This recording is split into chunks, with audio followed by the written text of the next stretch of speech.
Chapter 9 रेगिस्तान में जीवन। अध्याय 5 में आप पढ़ चुके हैं कि पेड़ पौधे पशुओं एवं मनुष्यों के लिए जल ही जीवन है।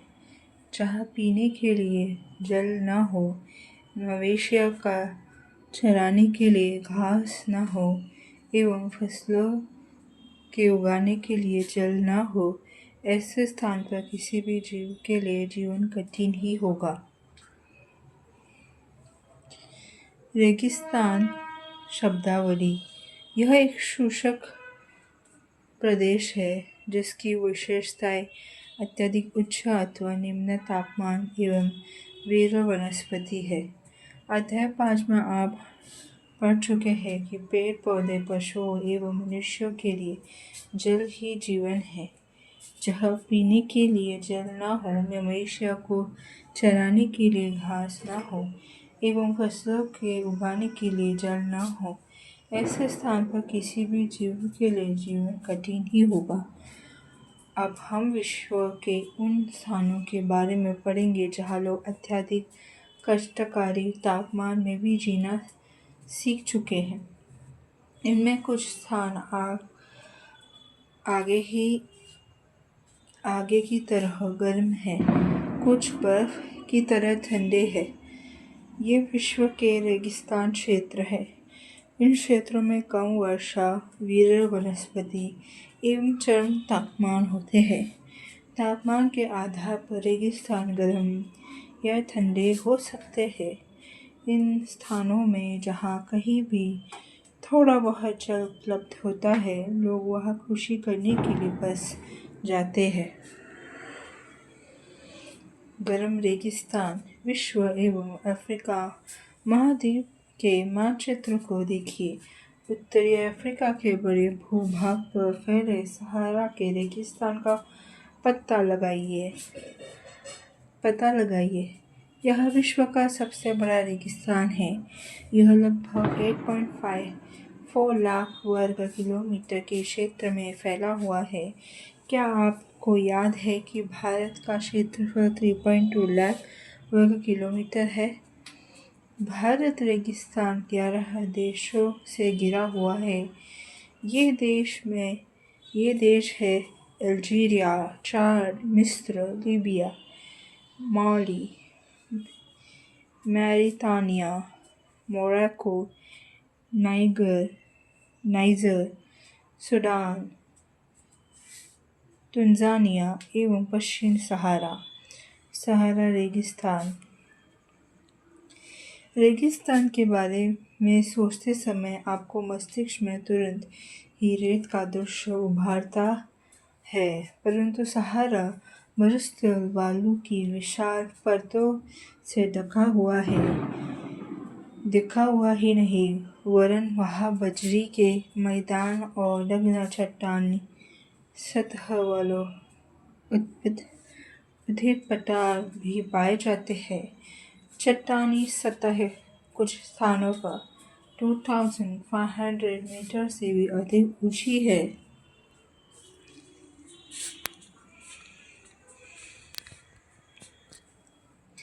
क्या आप जानते हैं, आपको यह जानकर आश्चर्य होगा कि आज का सहारा रेगिस्तान एक समय में पूर्णतया हरा भरा मैदान था।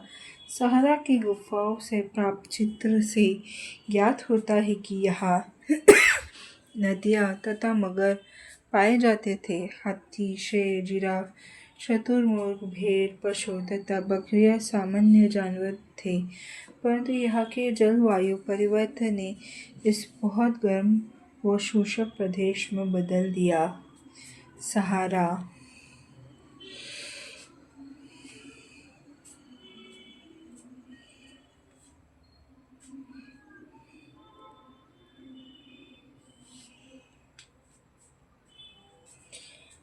क्या आप जानते हैं, सहारा के अल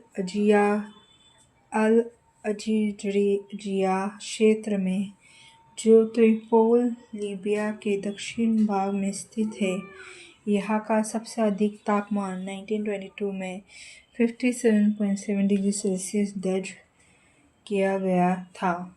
जलवायु। सहारा रेगिस्तान की जलवायु अत्यधिक गर्म एवं शुष्क है।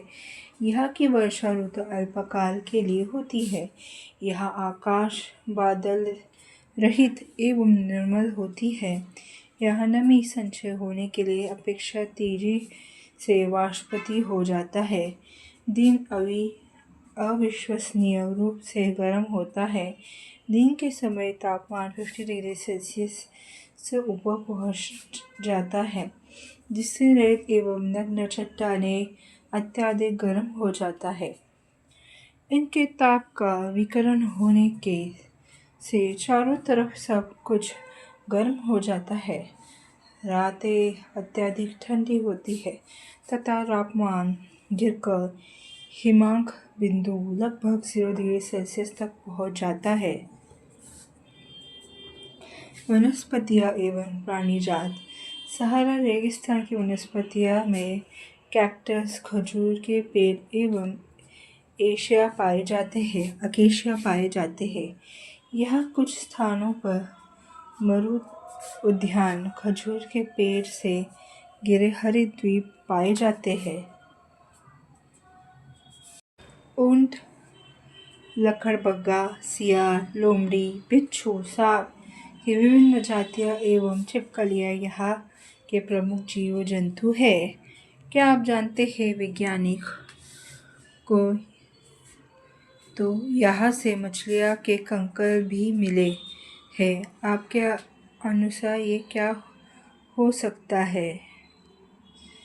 सहारा रेगिस्तान में मरुद्यान। लोग सहारा रेगिस्तान की कष्टकारी जलवायु में भी विभिन्न समुदाय के लोग निवास करते हैं, जो भिन्न भिन्न क्रियाकलाप में भाग लेते हैं। इनमें बेदुइन एवं तिआरेग भी शामिल है।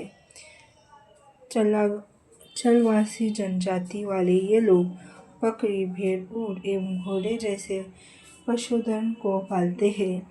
इन पशुओं से इन लोगों को दूध मिलता है। इनकी खाल से ये पेटी, जूता, पानी की बोतल बनाने के लिए चमड़ा प्राप्त करते हैं तथा पशुओं के बालों का उपयोग चटाई, कालीन, कपड़ा एवं कंबल बनाने के लिए होता है। धूल भरी आंधियों एवं गर्म वायु से बचने के लिए लोग भारी वस्त्र पहनते हैं।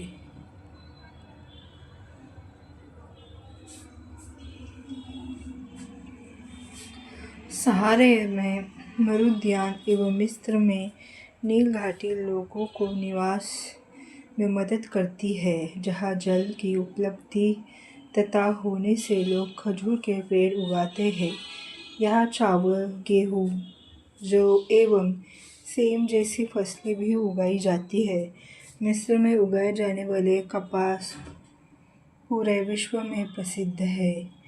तेल की खोज संपूर्ण विश्व में अत्यधिक मांग वाले इस उत्पाद का अल्जीरिया, लीबिया एवं मिस्र में होने के कारण सहारा रेगिस्तान में तेजी से परिवर्तन हो रहा है। इस क्षेत्र में प्राप्त अन्य महत्वपूर्ण खनिज में लोहा, फास्फोरस, मैग्नीज एवं यूरेनियम सम्मिलित है। सहारा की सांस्कृतिक जीवन शैली में भी परिवर्तन आ रहा है। आज यहाँ मस्जिद से ऊंचे कांच की खिड़कियाँ वाले भवन तथा ऊँटों के प्राचीन मार्ग के स्थान पर सुपर महामार्ग बन गया है। नमक के व्यापार में ऊँटों का स्थान टूक ले रहा है। तुआरेग लोग विदेशी पर्यटकों के लिए मार्गदर्शक का काम कर रहे हैं। आज अनेक चलवासी जनजाति के लोग शहरी जीवन की ओर जा रहे हैं, जहाँ वे तेल एवं गैस कार्य में नौकरी ढूंढते हैं। क्या आप जानते हैं जब रेत को पवन उड़ा ले जाती है तो वहाँ गर्त बना जाती है। जहाँ गर्त है में भूमिगत जल सतह पर आ जाता है, वहाँ मरुद्यान बनाते हैं। ये क्षेत्र उपजाऊ होता है। लोग इनके आसपास निवास करते हैं एवं खजूर के पेड़ तथा अन्य फसलें उगाते हैं। कभी कभी कभी कभी यह मरुद्यान असामान्य रूप से बड़ा भी हो सकता है। मोरक्को में ट्रीफेलेट मरुद्यान ऐसा ही है, एक विशाल मरुद्यान है जो 13,000 वर्ग किलोमीटर के क्षेत्र में फैला हुआ है।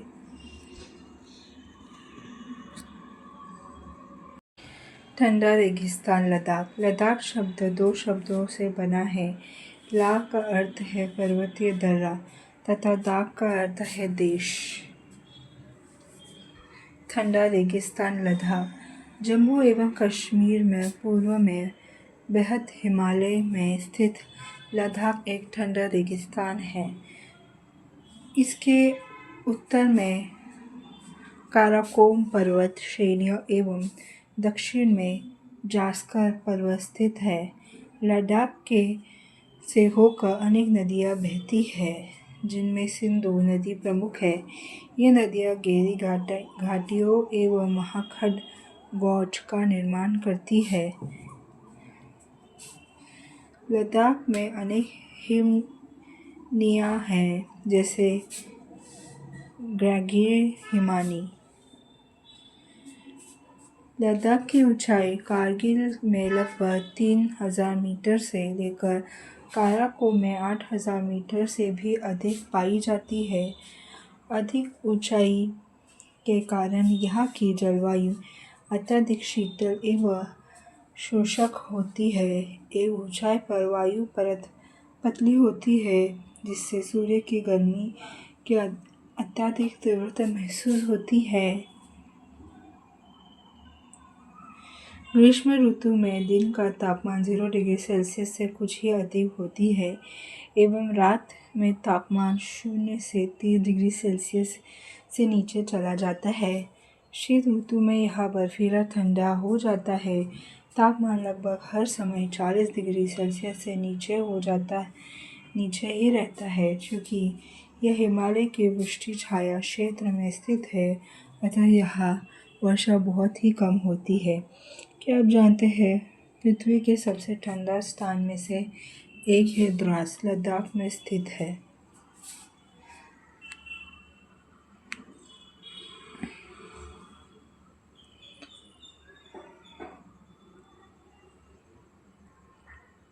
जम्मू कश्मीर में है लद्दाख। तो लद्दाख में दोहरा कोम पास, कारगिल, ये सब है।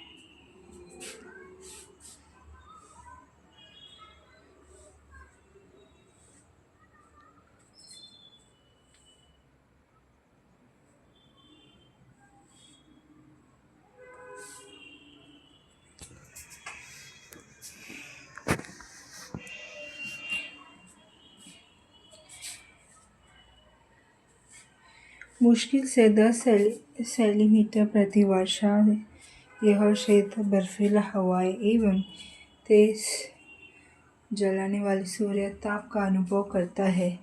यह जानकर आपको आश्चर्य होगा कि यदि आप सूर्य का धूप में इस तरह बैठे कि आपको पैर छाया में हो, तो आप एक समय पर ऊष्माघात एवं तुषार उपघात से ग्रसित हो सकते हैं।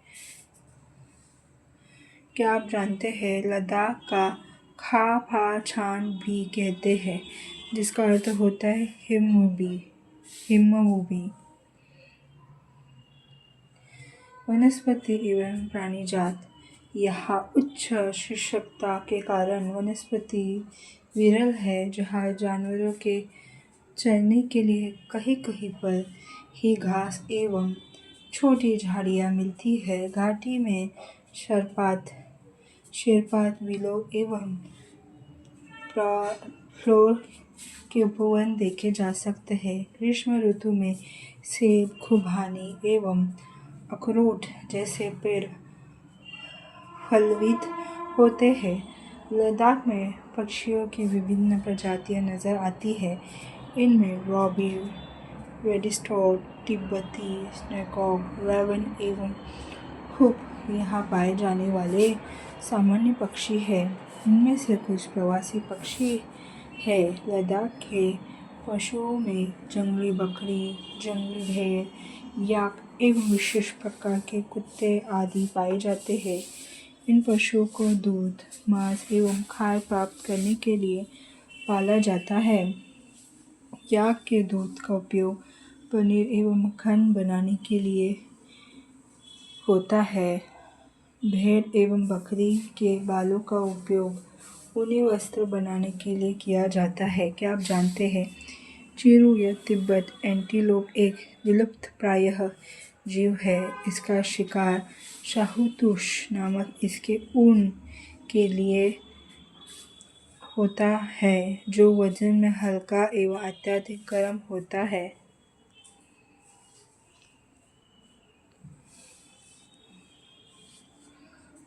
लोग,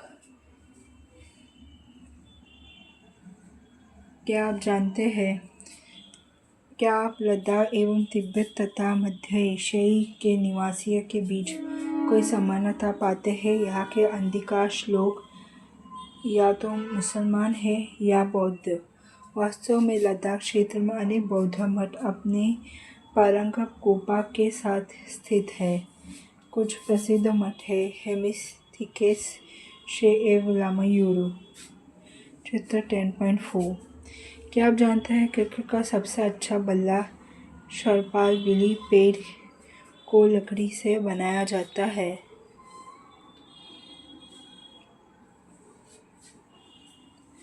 ग्रीष्म ऋतु में यहाँ के निवासी जौ, आलू, मटर, सेम एवं शलजम का खेती करते हैं। शीत ऋतु में जलवायु इतने कष्टकारी होते हैं। लोग धार्मिक अनुष्ठानों एवं उत्सव में अपने आप को व्यस्त रखते हैं। यहाँ की महिलाएं अत्यधिक परिश्रमी होती है। वे केवल घर एवं खेतों में ही काम नहीं करती बल्कि छोटे व्यवसाय एवं दुकानें भी संभालती है। लद्दाख का राजधानी लेह सड़क एवं वायु मार्ग द्वारा भलीभांति जुड़ी हुई है। राष्ट्रीय राजमार्ग 1A लेह को जो जिला दर्रा होता है कश्मीर घाटी में जोड़ता है। क्या आप हिमालय के कुछ अन्य दर्रे के बारे में बता सकते हैं। थिखेस मठ।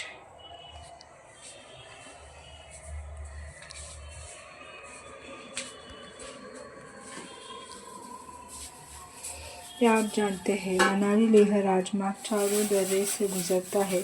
रोहतांग ला, बारालाछाला, लुनगालाचाला एवं टंगलंगला। यह राजमार्ग केवल जुलाई से सितंबर के बीच खुलता है जब बर्फ को मार्ग से हटा दिया जाता है। यहाँ की मुख्य क्रियाकलाप पर्यटन है। देश विदेश से अनेक पर्यटक यहाँ पर्यटन के लिए आते हैं। गोपा दर्शन, घास के मैदान व हिम नदी की सैर एवं उत्सवों तथा अनुष्ठानों को देखने यहाँ के प्रमुख पर्यटक आकर्षण हैं। पारंपरिक वेशभूषा में लद्दाख महिलाएं।